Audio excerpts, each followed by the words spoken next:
خطبہ کوئی اور پڑھائے اور نماز کوئی اور پڑھائے تو بالکل جائز ہے، جو ہے وہ اس کو غلط نہیں کہا جا سکتا، نماز بالکل ہو گئی ہے۔ کامران جنید صاحب سیالکوٹ سے سوال کرتے ہیں کہ نکاح کی مجلس میں کیا ایجاب و قبول کرنے کے لیے 3 بار قبول ہے قبول ہے قبول ہے کہنا ضروری ہے یا ایک بار سے بھی نکاح ہو جاتا ہے؟ دیکھیے، نکاح کرتے ہوئے 3 مرتبہ قبول ہے قبول ہے قبول ہے کا جملہ کہنا یہ لازمی اور ضروری نہیں ہے۔ اگر کوئی شخص ایک مرتبہ بھی کہتا ہے تو ایک مرتبہ کہنے سے بھی نکاح ہو جائے گا۔ عام طور پر جو 3 مرتبہ کہا جاتا ہے وہ محض نکاح کی پختگی کے لیے کرتے ہوں گے، بہرحال لازمی اور ضروری یہ چیز نہیں ہے۔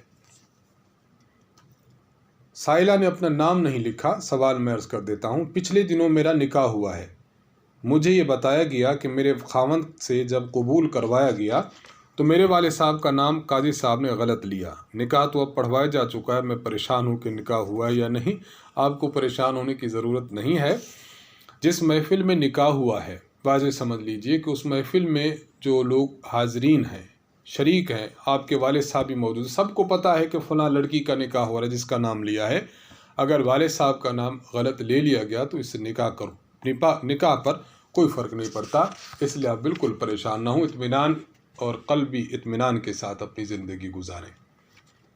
شازیہ بیگم صاحبہ دہلی انڈیا سے سوال کرتی ہیں، میرے خاوند بچوں کو کہتے ہیں کہ یہ چیز امی کو دے آؤ، امی کو بلا کے لاؤ، امی کہاں گئی؟ مجھے اس سے سخت کوفت ہوتی ہے۔